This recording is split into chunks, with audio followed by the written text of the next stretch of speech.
everybody. Thank you for joining in.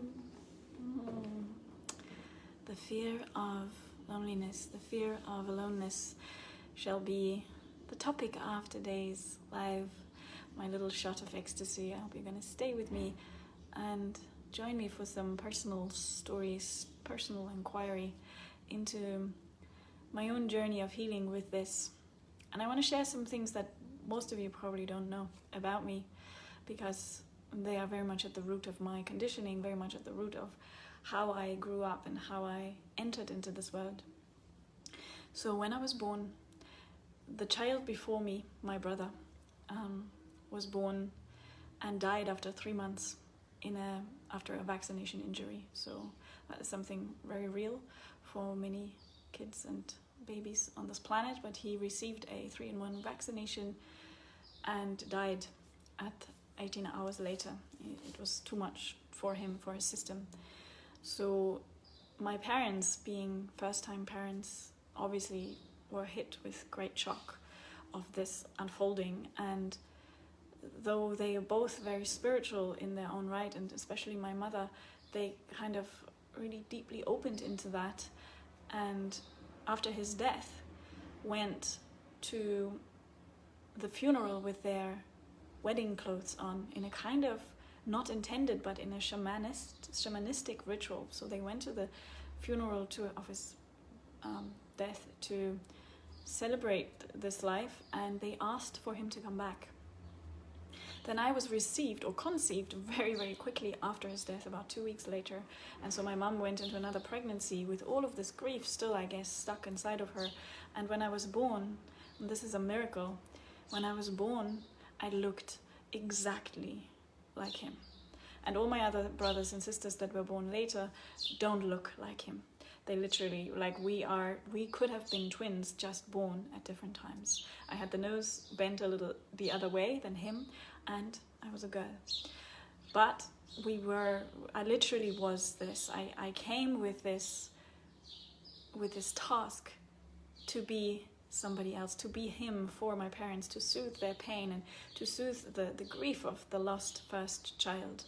So I came into this world with a huge program, in a way, with a huge offering to my parents and to myself that has kept me locked into relationship patterns later on in my life, where I continually would try to become that which the other person wants me to be. So I can soothe their pain, I can be of healing, I can be of assistance in some way, but losing myself in the process.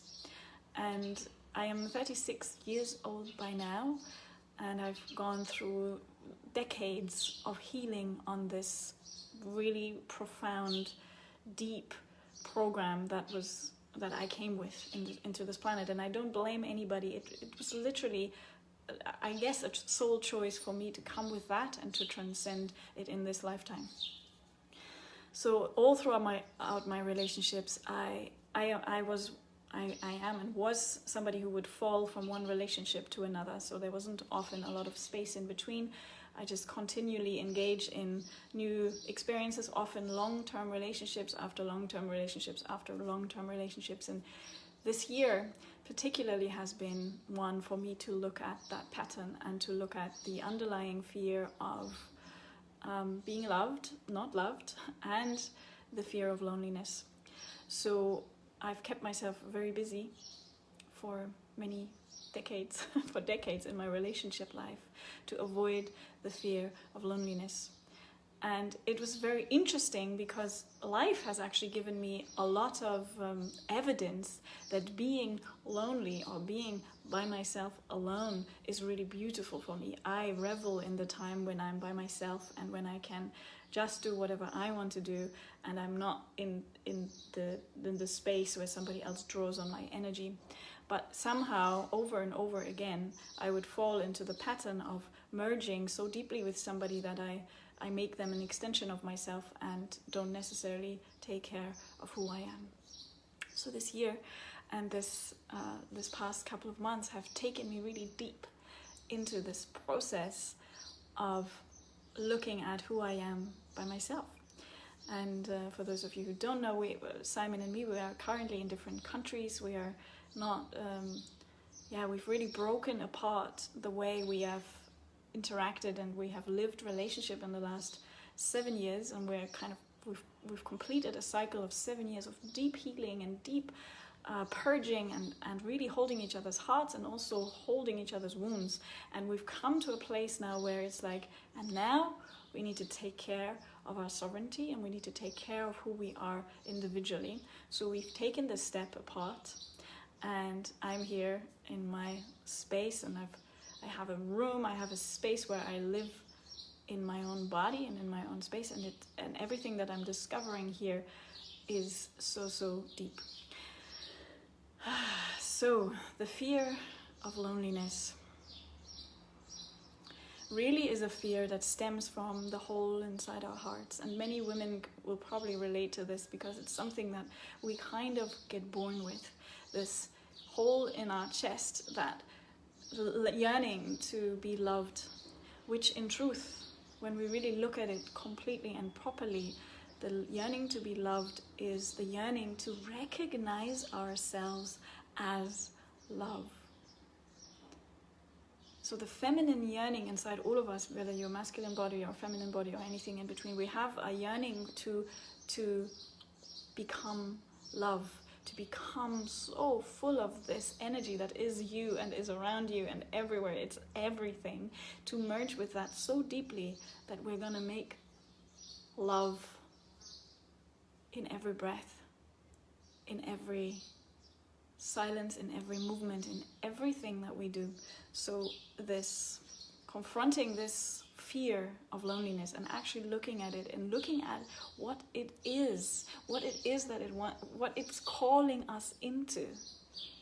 It's not calling us into connection to the outside, it is always calling us into connection to self first and foremost. And then when that starts to overflow, when your heart becomes so big that it's just expansive and magical, when your connection to God is nurtured. The thing that most women mistake, and me included, very, very, very guilty of this one, when we are in heteronormative relationships I'm talking about, but the feminine inside of us mistakes the yearning for love with that one of a partner. So we mistake the yearning for God, the yearning to be taken and broken open so deeply that there's nothing left of us. We mistake that for something that we can get from our partners. And with that, we place a huge, huge weight on the shoulders of anyone who's with us, because they will never, ever be able to truly fulfill that. There will be moments in lovemaking, there will be moments in the joy of being together where we can taste it, where we can glimpse that, like, this is what merging feels like. But unless you have taken care of the relationship of your heart with God, and I say God, you can say universe, you can say give it whatever name you need for it. I'm really not attached, but I just use that word. Unless you take care of your relationship to God and let yourself be filled by the universe rather than anything outside, anybody, any object, anything that you need for your happiness. And when you lean back into that love and realize that you are it really and truly, so much starts to pour forth from us, and this feeling of loneliness turns into an enjoyment of aloneness, and then as the last step into all oneness. When we drop all ideas of being separate, when we drop all ideas of that there is even any other out there but you, that when you understand that you constantly meet yourself, that you're constantly touching yourself with everyone that you speak, that you're constantly yearning for yourself in any yearning that your heart has, in any moment where you're like, I want this, I need this. It is you who wants you. It is just a reminder. Any love is just a reminder for you to find your center.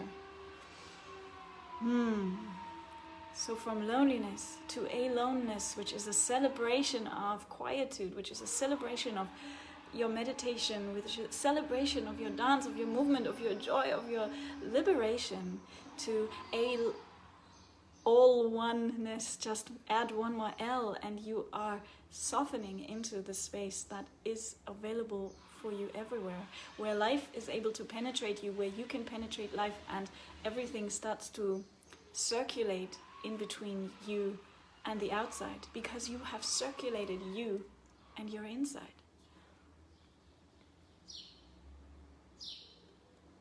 There is no way to avoid the fear of loneliness for no one. We all have to go through.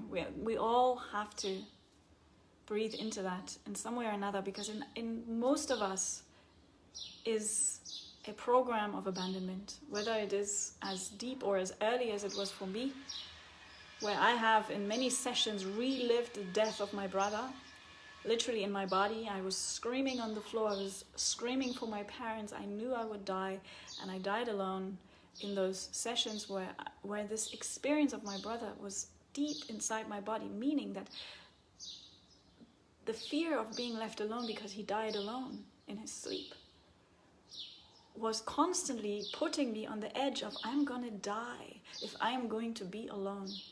Like my brother, I am going to die. I need to find somebody who I can have close, so I'm not gonna die. And that is the thing that most people in some way have in their fear of abandonment and in their fear of aloneness. There is this primal fear of dying. And we have to walk right into that fire.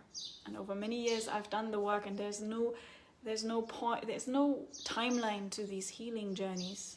It can happen in an instant. It can drop in a moment. And sometimes it takes years and lifetimes for some of us to clear some of these things. All we can ask for is grace. All we can ask for is God to help us and assist. Sorry for the noise, I hope it's not too distracting. Yeah, we can ask God to assist in this journey and just open our hearts every single moment and say, okay, I'm ready to let this go right this moment here and now. I'm ready. Because I'm ready to be my full self. I'm ready to connect to life in all aspects and stop holding myself back with this fear of loneliness. Because you're not alone. And at the same time, the paradox is that you're deeply and utterly alone. You come to this world alone and you will go alone. There's nobody who will ever be able to hold you as much as you need in order to fill that hole. Nobody on the outside. There's only you. You who can hold you. You who can love you.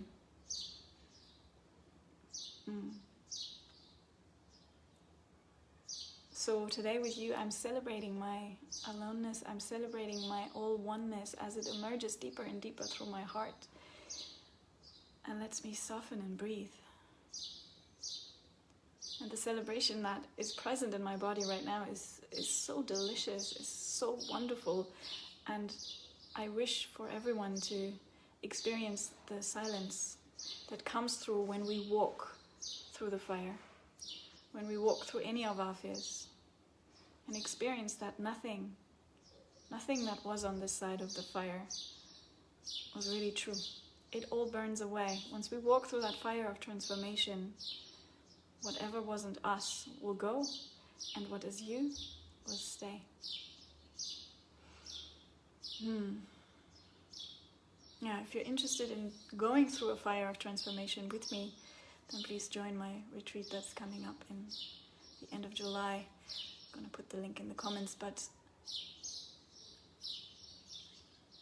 yeah, let us walk into the fire of transformation whenever it offers itself, and it offers itself constantly by life. It constantly says, here's an opportunity. Whenever you feel triggered, whenever there's a moment where your heart is like, just take it as a gift and say, oh, this is the fire of transformation asking me to step boldly into it, to let it burn, ravage and completely destroy whatever that is not me, because I don't need it. I don't need that part, and I'm ready to let it go every single moment. Don't wait. Don't wait for tomorrow. There's this beautiful practice, the Sedona method, that says, if you could you let it go? Would you let it go? When? Could you let it go? Would you let it go? When? Would you let it go? Yes. Could you let it go? I guess so.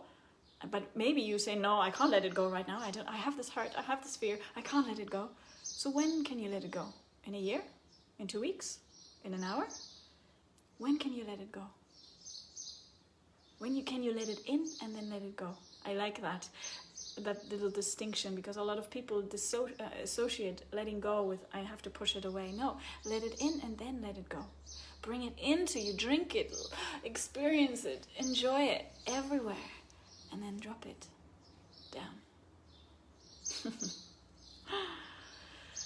Yeah, let me know. Let me know if you have struggled with the fear of aloneness, if you have struggled with any of these deeper core wounding fears that have come up through your conditioning and that you're working with. And yeah, just keep walking into that fire. Know that nothing really can kill you in that process. The only thing that will kill us at some point is life itself. It's the one and only side effect of life. You're gonna die. We're all gonna die. And it's gonna happen in the perfect time for every single one of us, but we don't know when. So live as if there's no tomorrow. Live this moment. Live this day, because it's yours to claim. Because you don't know if you're gonna wake up tomorrow. Let go, because you don't know if tomorrow is gonna come. And if you were ready to let go tomorrow, what have you wasted today? Wasted your energy on fears that are stuck inside your body, that you didn't move properly. You have the opportunity to open to it every single day, every single moment, every single breath. Let's do that work consciously. Let's do it sincerely. Let's do it with a full heart, because we know where it can take us. Stop our excuses of where and what else we still need to do and why we're not ready yet. We are ready. You are ready. You are a miracle. You are beyond, way beyond anything that you can even imagine or fathom. You are so vast, and just that vastness is a bit contracted inside this body. And as long as we're in this body, yeah, we have to deal with life and all its magic and all its things that it's throwing at us. But the question is always, can you open? Can you open right now?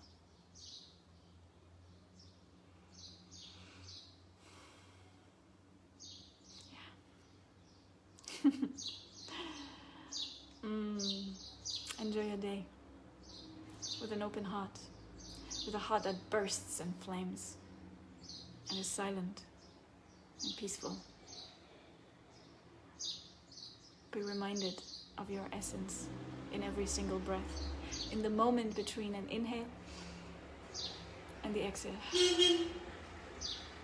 Even when there's cars hooting outside, be reminded of the silence that is so deep inside of your heart.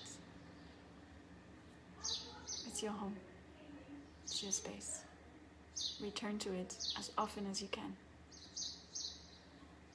And know that it's always with you.